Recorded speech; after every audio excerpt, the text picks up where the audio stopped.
আসসালামু আলাইকুম dear student. আজকে আমি কানেক্টর সলভ নিয়ে চলে এসেছি।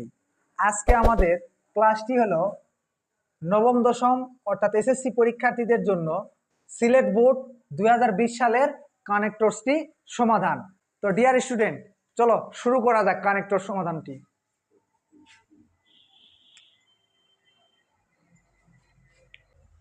দেখো, আমাদের বলা হয়েছে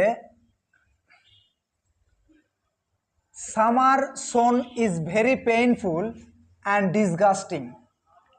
অর্থাৎ এখানে বলা হয়েছে আমাদের গ্রীষ্মকালের দুপুর হয় খুবই বেদনাদায়ক এবং জঘন্য।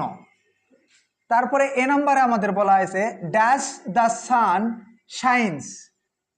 দেখো, এখানে আমরা হোয়েন ব্যবহার করতে পারি, রিলেটিভ প্রোনাউন হোয়েন ব্যবহার করতে পারি। আগে আমরা বাক্যটা সম্পূর্ণ পড়ি, তারপরে বা লিখতেছি দ্য সান শাইন্স হটলি ওভারহেড। যখন, কখন, যখন। তো এখানে আমাদের কি ব্যবহার করলাম? হোয়েন। হোয়েন। দেখো, যখন সূর্য ওভারহেড মাথার উপরে প্রচন্ডভাবে, হটলি প্রচন্ডভাবে জ্বলে, তখন লাইফ বিকামস মিজারেবল, জীবন হয়ে ওঠে দুর্বিষহ। ডিয়ার স্টুডেন্ট, জীবন কি হয়ে ওঠে আমাদের? দুর্বিষহ। দেখো, এটা আমি আরেকবার তোমাদের ক্লিয়ার করে বলতেছি। When the sun shines hotly overhead, যখন সূর্য মাথার উপরে প্রচন্ডভাবে জ্বলে, তখন লাইফ বিকামস মিজারেবল, জীবন হয়ে ওঠে দুর্বিষহ। তো ডিয়ার স্টুডেন্ট, এখানে আমাদের হোয়েন কেন হলো তার রেফারেন্সটা আমরা এখন দেখব। চলো দেখো, এ নাম্বারে আমাদের বলা হয়েছে রিলেটিভ প্রোনাউনের ক্ষেত্রে, অর্থাৎ রিলেটিভ প্রোনাউনগুলোর সম্পর্ক জুড়ে দিতে ব্যবহার করা হয়। যেমন when, which, what, who, that, আরও রিলেটিভ প্রোনাউন যেগুলো আছে সেগুলো ব্যবহার করা হয়। আমরা এখানে কিসের সম্পর্ক জুড়ে দিচ্ছি? দেখো, যখন the sun shines hotly overhead, যখন সূর্য মাথার উপরে প্রচন্ডভাবে জ্বলে। তো সূর্য আর মাথা উপরে যে জ্বলা, এই দুটার আমরা সম্পর্ক করে দিচ্ছি, এখানে জুড়ে দিচ্ছি। এই জন্য আমরা রিলেটিভ প্রোনাউন হোয়েনের ব্যবহার করলাম। ডিয়ার স্টুডেন্ট, এখন আমরা পরবর্তী সেন্টেন্সটি দেখি। চলো, এখানে আমাদের বলা হয়েছে the sufferings of the people, মানুষের দুর্ভোগের নো বাউন্ডস, সীমা থাকে না, ইফ, যদি দ্য ইলেকট্রিসিটি গোজ অফ, বিদ্যুৎ চলে যায়। তাহলে এখানে আমাদের ইফ কেন ব্যবহার হলো তার রেফারেন্সটি জানবো। দেখো ডিয়ার স্টুডেন্ট, আমাদের এখানে বলেছে শর্ত বুঝালে ইফের ব্যবহার করতে হয়। এখানে আমাদের একটা শর্ত বুঝিয়েছে, যেমন যদি কারেন্ট চলে যায় তাহলে মানুষের দুর্ভোগের কোনো শেষ থাকে না। তাহলে এই যে আমাদের এখানে একটা, যদি বিদ্যুৎ চলে যায় তাহলে মানুষের দুর্ভোগের কোনো সীমা থাকে না, এটা আমাদের বুঝিয়েছে। অর্থাৎ এখানে শর্ত প্রকাশ পেয়েছে, এই জন্য আমরা এখানে কি ব্যবহার করলাম? ইফ ব্যবহার করলাম। তারপরে দেখো, dash the people use,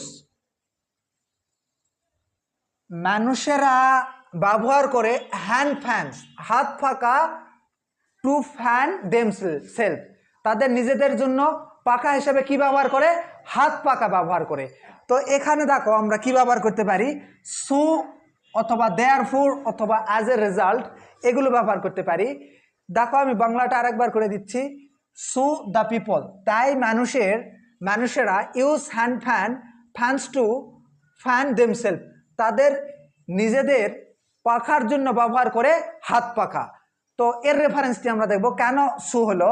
dear student, দেখো, সি নাম্বারে আমাদের বলেছে বাক্যে ফলাফল বা প্রভাব বুঝাইলে সু এর ব্যবহার করতে হয়। কখন আমরা সু এর ব্যবহার করি? ফলাফল বা প্রভাব বুঝাইলে আমরা সু ব্যবহার করি। তো এর জন্য আমরা একটু বি নাম্বার থেকে দেখব। দেখো, মানুষের দুর্ভোগের সীমা থাকে না যদি বিদ্যুৎ চলে যায়। তাহলে বিদ্যুৎ চলে যাওয়ার কারণে মানুষ দুর্ভোগের মধ্যে পড়ে যায় ডিয়ার স্টুডেন্ট।